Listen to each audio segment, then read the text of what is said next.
Right. So thanks everybody for the welcome. As Rob said earlier, I've been flying for what feels like the last 3 days, using some of the fine products from KLM, amongst others. I'm a bit tired, so let's get through these next 45 minutes. Let's make this fun. So a bit about myself, just very quickly. So I'm currently Chief Technology Evangelist at 42 Crunch. We pretty much the only shift-left API security solution. My career, I've done a load of things. I've been doing AppSec and DevSecOps and security architecture and that for ages. Currently in my role, I get to talk about API security. And most importantly, probably the thing I enjoy doing most is I curate the weekly API security.io newsletter. And this is a vendor-neutral, really, really good resource for learning about API security. There'll be links to learning about that, so just working out where to sign up later in the talk. Right, so API security, is it really a thing? I asked this question at an OWASP talk that I did a while back. Who here thinks that API security is, a practice on its own right, isolated from what we're doing in AppSec or DevSecOps? Right, I definitely do. I think the kind of flaws, the kind of issues we see with API security are pretty different to what we tend to see with, or what we're used to seeing with web application security. Right, I think they're different. And then the question is, when you look at this, how do you feel about this? Are you a pessimist or an optimist? I think I'm optimistic about this, but I'm going to lay out the case why I think there's some genuine, real concerns about the issues that we're facing with API security now. And I'm going to evidence this. I'm not creating FUD. I'm going to show you some examples. And the way I structure this talk is I make a general case for what API security looks like. We then go into kind of the fun part of the talk where we look at real things that have happened. And we go pick apart and see what went wrong. And most importantly, what we can learn from that. And then at the end, I come up with some top tips. So quick wins. There's lots of things you can do to get yourself up to speed with API security. Right, it's not an intractable problem. It's something that I think we're going to solve. So, best part of my job is I get to indulge my love of childhood cartoons. This is Gary Larson, The Far Side. If you don't know his work, highly recommend to work. I just thought that one was great. Right, we invented APIs and now everything is on fire. Right, API security is a real challenge. Right, what we do is we're gonna see why we are where we are now with, we know why. I think we understand why we got to a place where we are producing so many APIs, right? We've devolved our monoliths. We've gone from our 3-tier architecture where everything was kind of glued together in a bundle and it was sort of impenetrable. And we've gone to a thing where everything is connected with microservices that we create ourselves. We share within our company, intra APIs, extra APIs. Everything is an API, everything is connected. And this is great from a developer productivity point of view, right? It means that people can, consume and issue APIs. But from a security perspective, you've created an absolute nightmare. It's very integral with supply chain security, right? Your APIs are really the connectivity, the connecting tissue in your supply chain. Right, you think about this, you are consuming risk when you consume an API, right? You don't know what the provenance of that API is, right? Who's written that API, what's behind that API. You're providing APIs yourself, and you're passing that risk downstream. So your APIs are very much, the conduit through which, that supply chain can be attacked. And then that whole supply chain itself, if we think about the leakage of API keys, tokens, the build systems on which they run, but the entire thing, APIs are centric to that. There's the usual, that's one of the slides we put out. That's pretty dated now. The number of companies, organizations, the scale of breaches that we've had. We're seeing how much data has been leaked over these APIs. And, I made that point earlier about the fact that I curate this weekly newsletter. That's literally the last, 6 issues. Every week now, there's 1 or 2 breaches that we cover. We've got remote control of vehicles. 2 manufacturers, a researcher found that they could take over vehicles by forging, believe it or not, providing an email address. And what they could do was they could spoof the email by putting control characters at the end of the email address. Right, and that was enough to fake a JWT, which then allowed them to hijack the vehicle console and actually remotely control the vehicles. And that's pretty terrifying. There's some better ones when we look at the vulnerabilities. That newsletter, if anybody wants to grab that QR code, they'll take you to the newsletter. There's no marketing or anything in there. It's all API goodness. So I think the worrying thing, and when we talk about the patterns, and what I wanted to talk about this is, it's not just a case of an API gets attacked and it leaks some data, it gets discovered, and people do a bit of due diligence, hopefully they learn lessons and they fix it. The problem is, there's three examples. Optus, the Australian telco, they had that major breach. They literally leaked all of their customers' information. So all of the customers and all of the customers' information. Right? So that's like 10 million Australian citizens. They leaked their driver's license, at some point the remediation that they recommended was, going to apply for a new driver's license. Because that's a third of, or more than a third of the Australian population. They leaked that level of information. They leaked everything that they had. T-Mobile, that frequently comes up on slides like that. Yet again, what's the number there? I can't remember. 37 million. Again, leaked all of that information. Now, the Twitter one, current estimate is 200 million people. We look at this in detail, so I won't do this now, but what happened is somebody discovered they could abuse a logon workflow, or a flow in the logon, and they could exfiltrate user credentials and account details. And what they did with this is they did this really slowly. So the fact that Twitter didn't know it was happening, right? They did it over a year or two. And this is the type of API attack that I think is really worrying, right? So ones that are hard to detect, ones where you leak everything and you can catch it, those are easier to tackle. It's these ones that can fly under the radar that are the ones that are really concerning. And it's these organizations that are effectively losing, all of their data. Right, it's all being done by APIs. Now, this slide isn't entirely fair.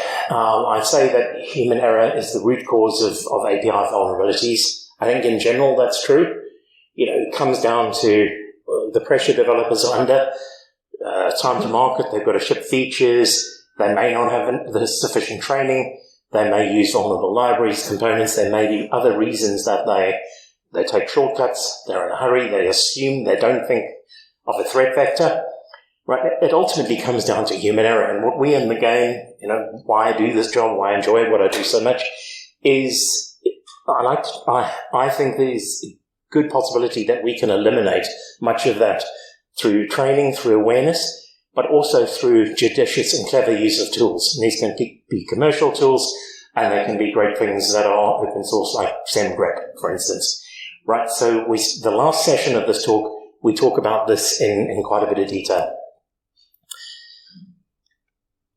Now, we're talking about this optimism-pessimism thing.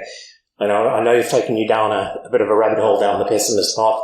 We'll do this more now. APIs are easy to attack. Right? There's loads of these things. There's the number of APIs that are, go and ask Postman how many APIs there are. I don't know what the growth is. Still exponential. APIs by definition are, and I know there was a question going around about internal versus external APIs. I don't like that terminology. Assume everything at some point in the fullness of time will be an external API. Optus, that's how that problem happened. They had an internal API that at some point got external and accidentally happened to have no authentication on it. So in the fullness of time, everything will become an external API. So APIs are easily discoverable. By definition, but a good API, Rob said earlier, should be well documented. It's great because then the attacker knows how to attack it. Attacks can be easily automated. It's gone are the days of web apps where you're having to hack through lots of JavaScript and play with various tools to try and you can just download the Kite Runner and off you go and you can hack and attack your APIs. So, this makes the situation worse for API security. Now, I come from a background of having done, and I'm not knocking any of the SaaS or DaaS vendors. I work for a SaaS vendor. These tools don't really work well with APIs. Right? There'll be questions on this because this is quite a controversial statement. By all means, use those tools, but you're leaving huge gaps in your inventory and in your coverage if that's all you're relying on. Right? By all means, use them, but realize that APIs, we look at these attacks, we've got 9 of them. None of those tools there would have helped with any one of these attacks. That's the Open API top 10. We'll talk about that next. How do you fix that? That sort of nice visual there is trying to illustrate that SaaS, DaaS, SEA, WAF, gateway management that Rob spoke about, API product, API testing, hardening of APIs. It's a multi-layered, multifaceted approach. There's no magic bullet here. There's not one thing that you're going to do and you're going to get API security. You have to have all of those things, and you have to be applying them all properly. Injection attacks. SEA is really, SaaS is very good at finding injection attacks, right? API gateway is not so much. So build yourself a layered stack like that, and defend at multiple levels. Now, when we do the discussion, I'm going to talk about kind of 6 pillars, and this really augments what I was saying on the previous slide. You don't fix API security at any given point. You certainly don't fix it just at runtime when you're running your API. You need to start way back when you're planning. You have to get your API definition right. You have to be thinking about how you're going to be doing your security parameters. Right? What does that look like? And I tend to frame it on those, and that question came up about inventory. Absolutely, we need to be worrying about inventory. Right? What do we have? You can't protect what you don't know. Design, get your design right first up. Development training, security champions, etc., etc. API testing, many of these issues that we look at, if they tested properly, could have been detected. Protection, and then overarching all of this, how are you governing your process? It's no good having a fantastic process if you don't govern that. Right, we're going to get into the OWASP API Security Top 10. Who's familiar with the OWASP API Security Top 10? Okay, cool. So what we're going to do is I'm going to do this pretty quick, because what I want to talk about is I want to talk about the difference, what we see in 2019 to 2023. So quickly, we know what an API is. You've got a request coming in. It goes through authentication, authorization. It's a backend. It's a data store, and it comes out a response. Okay. Now, number one, BOLA, broken object level authorization. Explaining this real simple. An API endpoint takes in an identifier, which it can be a numeric, it can be a username. It does something with that and it returns a response. Now, the weakness here is that the authorization in the backend is susceptible to a manipulation of the ID value, right? So think of this, if you logged into Google Gmail and your URL was gmail.com/Fred, and you found that you could switch Fred to Bob, and suddenly you could read Bob's email, that's BOLA. Right? It's pretty bad because you can just switch to another ID. This is the number one issue. There's an awesome example of BOLA in one of the, when we look at the breaches. So I will go quicker. Broken authentication. This is pretty obvious, right? So a lot of API backends, they all need to be authenticated. You know, other than Rob's example of the museum, the MoMA methods allowing anybody to access, they're missing value, right? So most APIs, you authenticate, you have to tell them who you are, and ideally the backend API should check who you are. But of course, we have multiple APIs where they kind of skip that bit. We have 2 data categories here. We have data exception leakage. This is where the API returns data that it shouldn't, like there, it's returning the password. Right, that's the one example. We'll flip it around and look at the other one at the moment. This is pretty common. This is probably the most common vulnerability. APIs like to be chatty. Why? Because developers are trying to be helpful. They try and turn lots of information. And what do you do if you get too much information back? Just filter it in the client, because nobody can see that, right? So, and there's plenty of examples of where we see people doing just that. This is rate limiting, right? Resource limiting, whatever. So basically, you've got an API. Not all hackers are going to be so thoughtful and kind as to adhere to your limits. You've got to enforce those. You've got to protect them. And this is the flip side. Sorry, this is broken function level. So like we have broken object level, where we can fiddle with the object that we're trying to get hold of. What we do here is we try and get access to a function that we shouldn't have. So let's take an example. We can go and call get on a user, but we decide what happens if I call delete? Will it actually do delete? And lo and behold, it does. And it shouldn't have, right? So that's broken function level authorization. This now is the flip side of returning too much information. This is accepting too much information. And the canonical example there is the isAdmin, where you guess one of the fields, and then your API, you've got some kind of ORM mapper thing going on there, and it says, right, I'll help you and I'll map that isAdmin straight through to your database. And you've basically accepted user input, and you've written it into the database. We'll skip through these because these are kind of more generic. There's a security misconfiguration red box.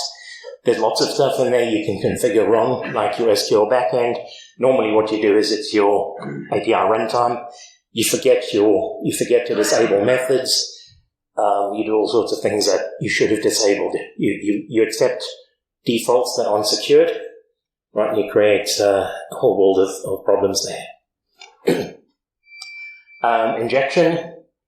No top 10 list would be complete without injection attacks. Right, we still have, I think I've got an example where there's an SQL injection via now a JSON body. Right, we still have that. If you've got an input taking user data and you've got a database, we know what's going to happen next. Assets management, this is our inventory problem. We have things that are deprecated, we have things that are out of date, we have things that are hidden. All of these problems, that's asset management. And then the last one is probably logging and monitoring. We do two things with logging and monitoring, either not enough of it or way too much of it. Both create problems at different ends of the spectrum. So that's our top 10 as we know it, 2019. We know that pretty well. Now let's look what's changed. Boda's still number one. It'll probably still be number one for quite a while. We've swapped out broken user authentication for broken authentication. That probably makes sense given that we're talking about agent communications as well. What they've done is number 3 is now wrapping up the data categories. So number 3 and number 6, data input, data output is now one category. We have rate limiting. They've rolled that out. It's now called unrestricted resource consumption because it goes a little bit beyond rate limiting. If you start making calls and start trying to load up your container backend or whatever, you can exhaust memory limits and the like. Broken functional level authorization stays where it is. Right, it's still important. Server-side request forgery is a cool one, right? APIs are taking payloads and requests where they're having callback URLs, and they're basically allowing the caller to supply a redirect target or something that gets invoked. That's easy to forge. We actually have cross-site request forgery coming up as well. There's a good example of that. Security misconfiguration stays there. Injection has fallen off the list. I don't think that's because we fixed it. I just think we've found cooler things now in 8, 9, and 10. Pretty sure we're still going to be doing injection for a while. Lack of protection from automated threats. When I say that, think of the Twitter problem, right? They didn't actually have a problem with the API. It was actually behaving exactly as it should have. Right? It was working as designed. But because the attacks were clever and they were slow, they weren't detected. Improper assets management, still a problem. And then this unsafe consumption of APIs. Think of injection attacks having their root cause as misplaced trust in user input. This category is misplaced trust in third-party upstream APIs. Right, so it's our supply chain problem. We're inheriting risk from our upstream APIs. So that's the 2023 release candidate. The reason I put that up there is, in the spirits of what we want to do with OWASP, that now is in RFC with request for comment. It's on GitHub. There's loads of comments in there. It's mostly vendors. So it would be really good to go and get some comments from people who are working with us, working in the field. Right, so now the fun bit of the talk. So, these examples, we are going to have a bit of a chuckle at some of the issues that we've seen, because some of these things are quite entertaining. I'm highlighting these not to make fun of people, but so we can learn and see quite how easily things that we just didn't think well enough and how badly wrong things can go. So let's get cracking on this. So this is and I'm just going to skip to the pretty pictures because it's easier to explain. So this is a UK branch of a global shipping company, and what they had is one of these track map hostel sort of websites.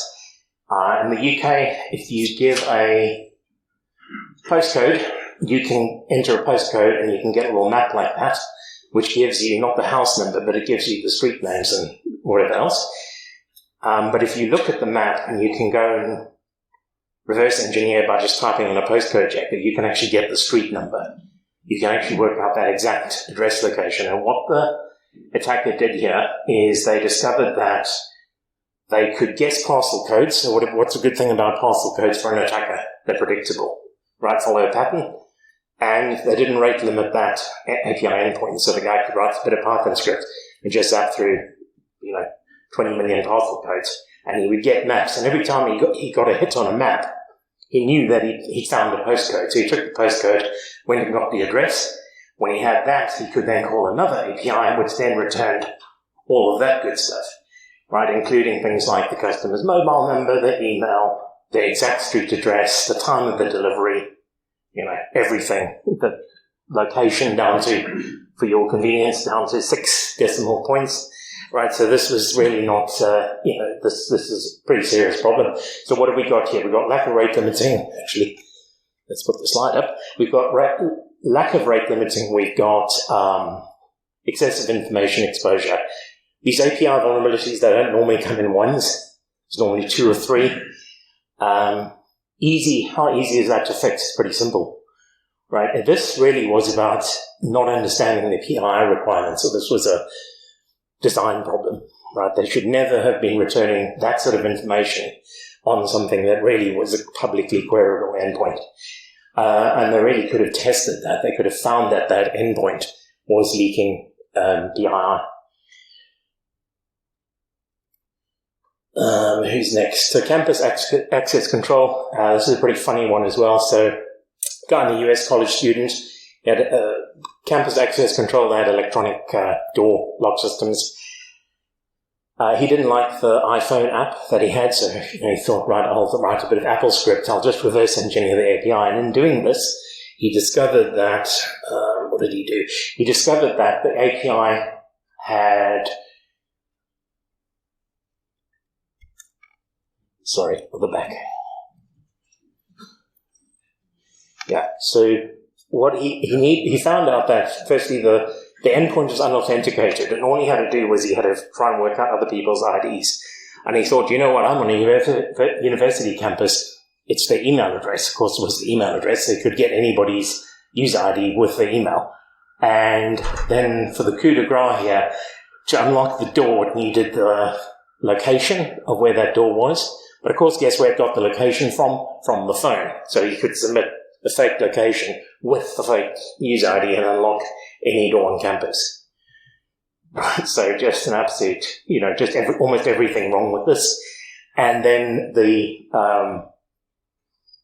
company in question, they went through the 5 stages of grief.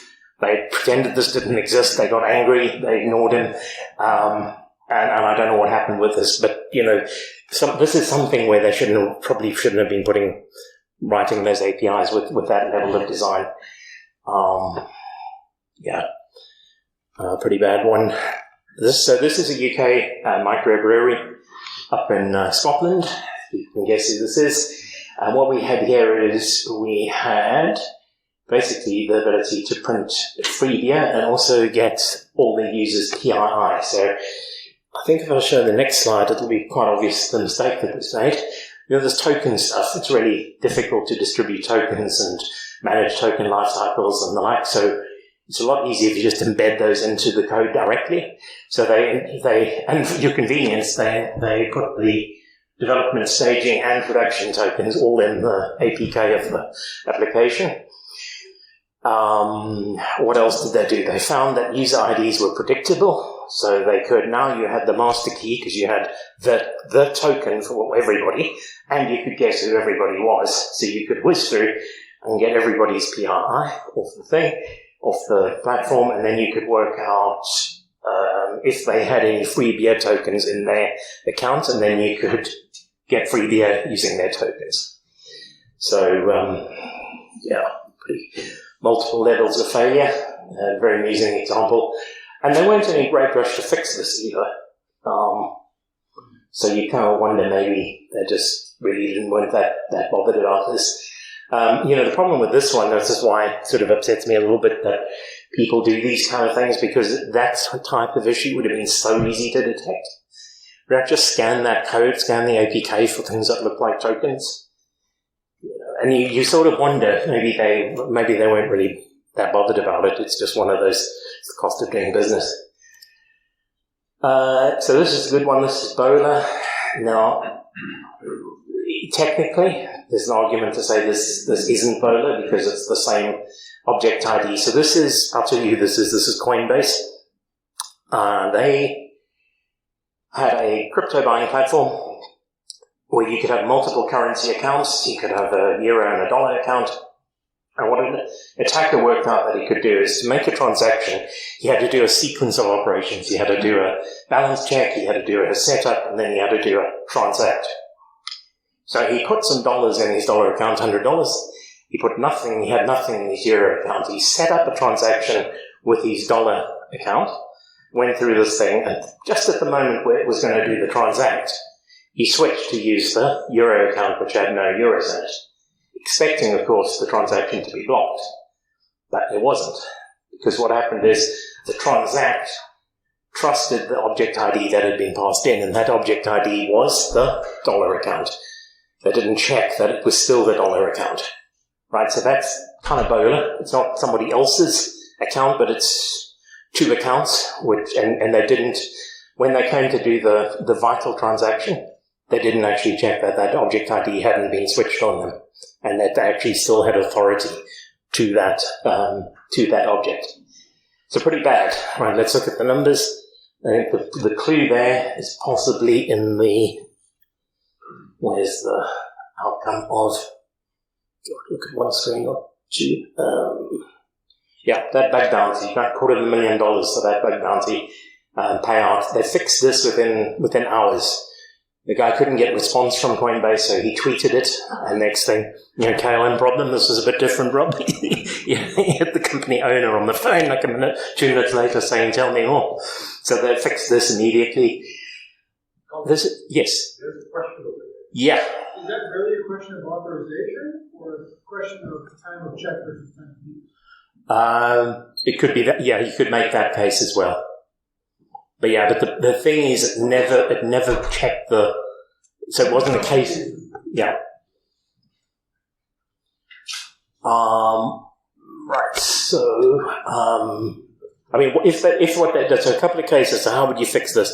So Bowler's one of these that's actually quite hard to fix, and normally the best way to do this is thorough code reviews. Now, I'm going to, the top tip for people doing this kind of thing, and for folk at Adyen and people working with these high value transactions, is not all code is created equally, right? You've got APIs that will return pictures of modern art, and you've got APIs that will do $100 million transactions, right? Those APIs, if you're going to have something that's of critical importance, code review that, lock down that piece of code. If somebody makes a change to that, put it through a 10 eyes review committee or whatever you need to do, because not everything, these things can be caught.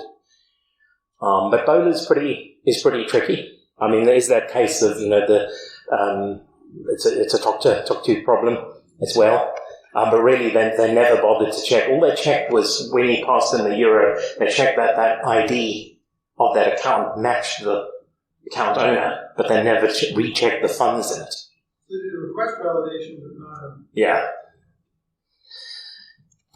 Just mindful of time, so I'm going to leave time for questions.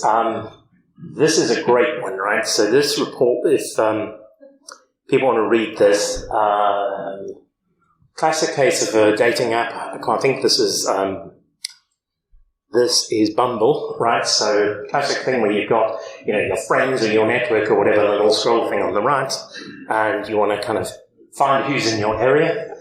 And I think that you're probably guessing where this is going to go. So what they could do is they could find 3 contacts, and then he could look up stuff on the API. He got that level of precision coordinates, and they could triangulate and work out somebody's precise location down to a couple of foot. So problems here, we've got, firstly, that API leaked too much information. So too much information on 2 levels. One is too much precision. You certainly didn't need to be leaking that amount of precision. If you just get it up to the nearest mile, it would have probably been good enough. And they leaked that information to the client, and of course they relied on the client hiding that information, which on the API he could see. But it's an absolutely awesome report. It's absolutely hilarious how how well he's written that. How do you protect that threat modeling? Right, if you've just gone and said anybody who's done any kind of basic geometry, right, or trigonometry, and understands how triangles work, could have worked out that, I can see the problem. They had Bowler issues in that as well. There's a whole load of problems in that, but really just threat modeling and understanding. Look, anything with geolocation information is going to be really prone to being abused on the client side.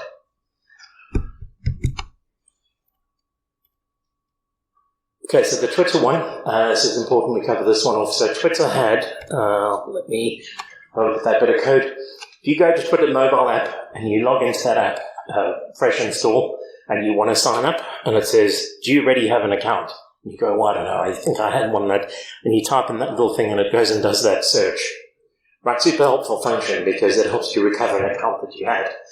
Problem is, in doing that, in the hands of an abuser, they could use that to go and guess. If they had a list of email addresses, because it's not user handles, it's email addresses or phone numbers. So what this attack did, and it's still kicking around, still going between denying it and admitting it and then denying it again. What the attacker did is he just blasted a dictionary attack of email addresses and got all the Twitter. Now the mistake here was in that logon flow, they returned the Twitter ID, which is effectively, there's excessive information leakage. They shouldn't have returned the ID. It's bad enough they returned a 300. They returned a state like a valid status.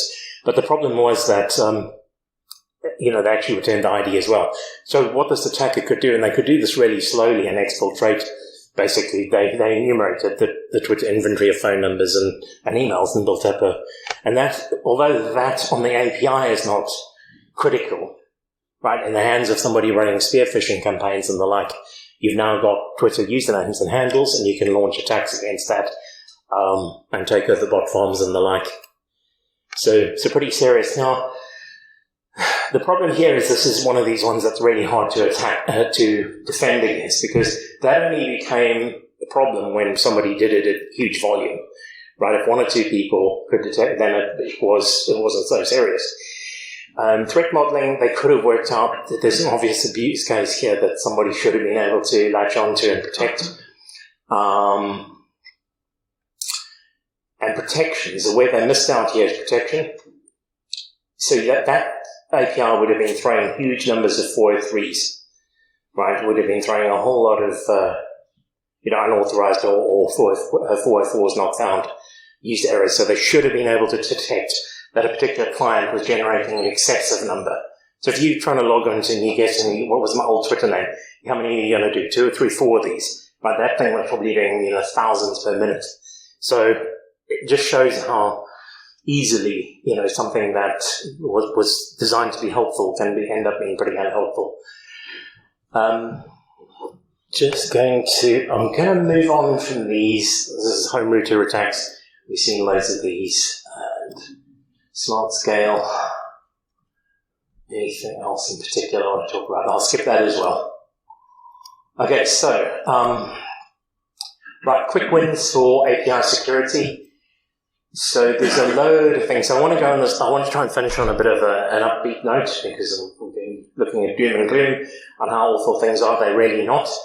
So some quick wins, and I do whiz through this question about slides and the like. Yeah, we'll figure out a plan to get these online. Threat modeling, right? Everybody loves that Twitter. It's just, and we've looked at a number of examples where nearly all of those issues, if somebody a threat model thought about this, just said, what would an attacker do? Do I really need 9 digits of precision on this geolocation? You could have solved a lot of these problems. Think like an attacker. So this is normally and people always ask me, I'm a developer, I want to get into API security. It's just, hack your own stuff. Right, start trying to, if you're doing APIs, stick Postman on it and start messing around and see what it does. Because it'll probably do something different to what you think it would do. Understand data. So this is, APIs, they're there because they carry data. They're very good at that.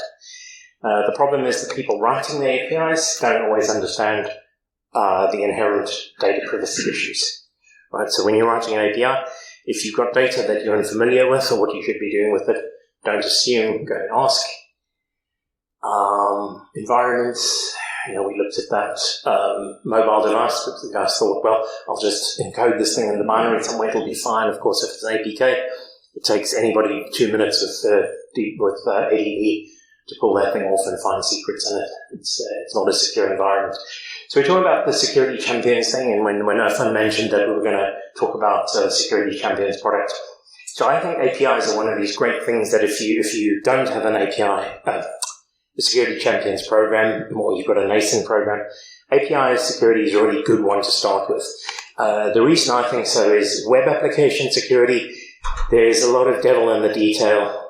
People have to understand a lot about browser behavior and a lot of things about cross-origin, all that kind of stuff. It's quite a complex problem space. APIs, it's a lot narrower. It's a bounded problem, right? It's quite easy to learn some of these basics and, to build it yourself and to equip yourself with the Security Champions program.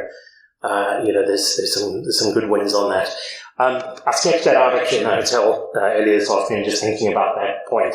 So we look at effort to find a fix and we look at risk. Things like BOA are pretty high up on both axes. So they're red, right, because they're dangerous and they are to fix. This Twitter thing, this automated threats, that's also moving out into that right there. But all of that stuff there in the green or the orange rate limiting, even authentication, these are all things that you really don't need specialist security teams fixing or even preventing. The developers should be equipped, empowered, given the right tools to be able to go and find all of that themselves. So let me give you, in conclusion, a couple of quick wins on this.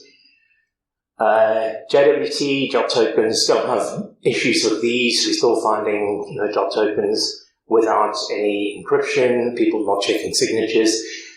We shouldn't, in 2023, we really shouldn't be having this. There's recipes, cookbooks, we should not get this stuff wrong. Authorize every endpoint and particularly explicitly check things, don't assume. Right, when you're writing code. This is from Philip Direct's website, and his information. He did a webinar with us. So when you're make it easier for your code reviewer to review your code. If the function is meant to have public access, make it explicit that that's the case. Don't let your code reviewer think, I wonder if this should have public access or not. So make it explicit. Beware of your object relational mapper. They're great. That implicit behavior where they try and help you in the context of an API with unbounded input can be very unhelpful. Limit your methods. That's a pretty obvious one. I'll get to the one I wanted to talk about. Don't reinvent the wheel. Right? People still do this. They try and write their own routines to validate job tokens. Just don't do it. Use standard frameworks and libraries. OWASP, we know about this. This is what I want to talk about just in conclusion. SendGrep, that thing of where we're talking about job token validations, there's a whole library of SendGrep patterns for validating dot tokens. You shouldn't be shipping any kind of code that has, issues like this that can be so easily caught with SemGrep. I just want to talk a little bit. I'm not going to skip it over. If you want to talk to us about 40G crunches, my colleague Axel and myself will be sticking around for a while. What I got thinking about this is with the Twitter security issues. So this API monitoring, I'm doing quite a lot of work at the moment, and we've been lucky enough to be recognized by Microsoft on Sentinel for trying to get API security monitoring right into your SIM or SOC. Don't go and use some other platform to do that. Make sure that you're surfacing your API information, logs, response codes, and whatever. Get that right into your SOC or your SIM where your security teams are working. Don't go and put it somewhere else and rely on somebody else going and finding that. So I think that's it. So get those questions ready. So if people want to learn more about this, Corey Ball, the name's already come up. That's the go-to book on hacking APIs. Anytime in mid-year, that's mid-2023, the avoidance of doubt, my book will be coming out on this stuff, on defending APIs. And then just in conclusion, thank you for attending. Thanks for effort for inviting me.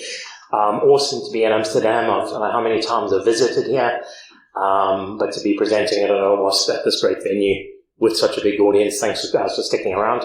I'm on Linktree. That's got a million different links to different things. If I haven't answered, if you want to know more, I'm on all the channels there. I'm happy to take questions after I get paid to do. So thanks very much.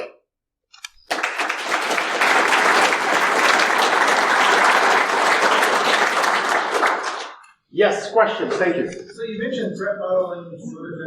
What's your experience using systems like Fuzzer to test API? Okay, so the question is, if anybody didn't hear that, how well do fuzzers work?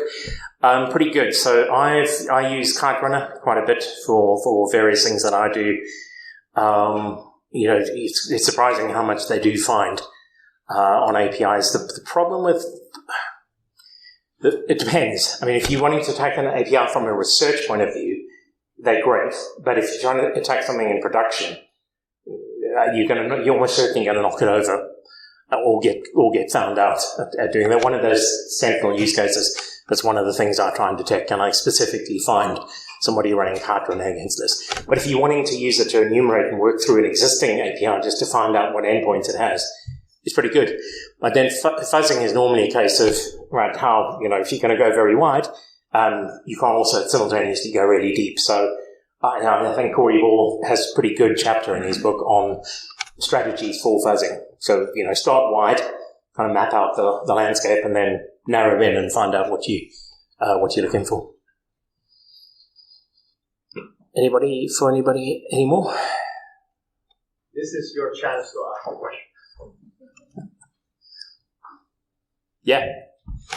Are the slides going to be online anywhere? Yes, so the slides is always the question on slides. We will figure that out how to do it. But yeah, we'll either watch. That's a great question. So we have an OWASP chapter page in the Netherlands where we collect all the talks that we do. They are recorded. That's why we have the recording material for us. We'll find a presentation there as well. Okay. At least a version of it. Yeah. We have to work that out together with Colin, what we can share and what we cannot share. But part of the slides will be there, including the recording. Nice. It's a good question. Thank you. Go to one more. Let's close it. Yeah.